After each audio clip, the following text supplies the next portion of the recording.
Wow, he really did it. After all the interviews, reality shows, stupid takes, and weird claims, he finally did it. When I say he, I'm talking about my man's LeVar Ball. If you don't know the news, then let me just give it to you straight up. First, Lonzo got drafted into the NBA a while back and has been playing pretty decent in that span of time. Then comes LaMelo, who got drafted 3rd overall to the Hornets this past draft. And finally, LiAngelo Ball got himself a year deal on the Detroit Pistons. So we can officially say it. LeVar was right, and the three brothers are now in the NBA. Hey, what's up guys, it's Ish from Team B Productions back with another video. Like you all know, today we're going to be taking a deep dive into the Ball brothers, their history, and their future. We're going to analyze their old stats and see how they would play in the NBA this coming year. And finally, we might even get to talking about how and where they would play if they all teamed up, which no doubt they are going to do at least once in their career. Before we get into the details, I'm sorry for the bad uploading schedule. We are working on fixing it. School has been a real pain in the butt lately, but we're going to try our best to get content out to you guys as consistently as possible. Anyway, let's just get right into the video, shall we?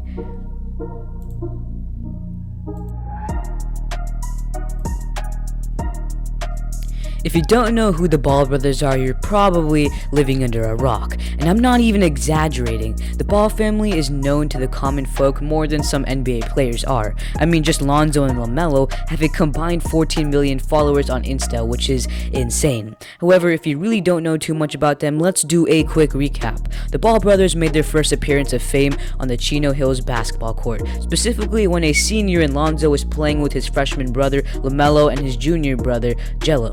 They torched every team in the league and in the nation. They became the nation's best team and were undefeated, taking down teams like Modern Day and others of that level.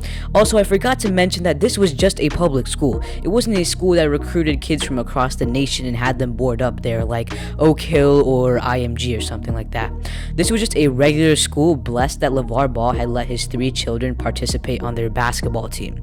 From there on, Lonzo went to UCLA, and it was now Jello and LaMelo's turn to lead the team.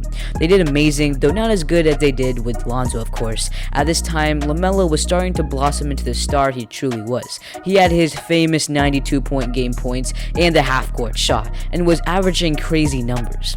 Of course, on pretty bad efficiency, but we can look past that for now. Then we have Jello, who's actually doing pretty well, averaging his normal high numbers that he was having from the previous years as well.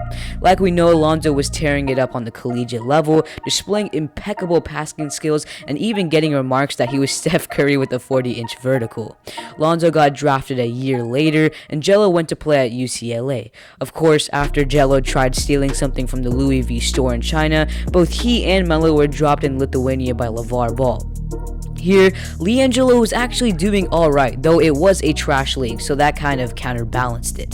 LaMelo, on the other hand, seemed like he was done for. All the promising talent we had seen in him until now had all vanished in Lithuania. We all know what happened to Lonzo during this time, so let's not diss him. After the Lithuania experiment didn't work, LeVar brought his boys back to the state, and this is where LaMelo hit a giant growth spurt, going up to 6'7". He made his way onto Spire Academy team and played there as one of their best players. Now his stock has risen tremendously, and he was showing a lot more poise and was playing at a level you couldn't even imagine. Of course, LiAngelo kind of fell off after not getting drafted, and Lonzo was actually starting to blossom into a promising player in New Orleans. Fast forward to this year, and LaMelo is playing pretty well in Australia. He gets drafted by the Charlotte Hornets, and now 2 of the Ball brothers are in the NBA. Finally, our man Jello gets a 1-year non-guaranteed contract from the Detroit Pistons. So now that we've finally caught up to the current timeline, let's go to talking about their futures.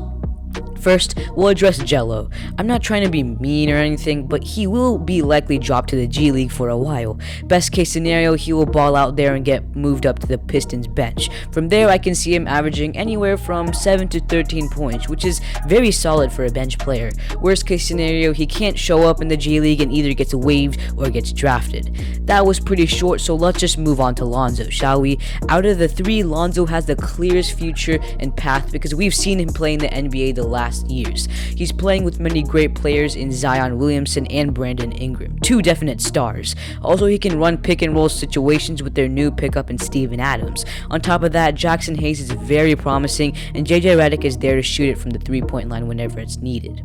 If the Pelicans play good, Lonzo can help them lead them into the first or second round this year, no doubt. As of now, I can't see Lonzo as a star or a superstar, but he looks like he might be a 1 or 2 time All-Star who averages around 15 to 16 points and a couple assists throughout his career. He looks to be a player who's willing to change and work hard though, so he might become better than I've ever expected. Finally, the last person we have to talk about is LaMelo Ball. There is so much to say about Melo that I'll make a complete video on him if we get this video to 25 likes. As of now, I can say that I can see him being a spectacular rookie. From there, he could become a bona fide superstar or a star at the least. From the height to the length to the passing ability he has so much potential, and if he can just work a bit harder, he can push himself to the next level. Now, what would happen if all three of them teamed up together, you may ask? I'm going to answer this in a very condensed fashion because, well, you know, there's so much to say I could make a separate video on this. If you guys also want a separate video of this, then put that in the comment section below. Anyway, in best case scenario, if they teamed up, I can see them building a playoff team. Jello wouldn't really be helping much, and Lonzo and LaMelo play similar positions, so it would be kind of hard. However, if they filled out their roster to have great players and perhaps even another superstar, then I can see this team going to the conference finals. Worst case scenario, they will probably not even make the playoffs. Anyway, that's it for the video, you guys. I really hoped you guys enjoyed it. Once again, school has been a real pain, so please excuse us if our consistency of uploading is a bit wonky. I would ask you guys to smash that subscribe button, but that would just be annoying, so if you liked the video, I would really appreciate it if you considered subbing. If you didn't like the video, press that dislike button. If you had or have anything to say, please feel free to comment, and I'll get back to you guys. Anyway, until next time, it's Ish from TMB Productions, signing off.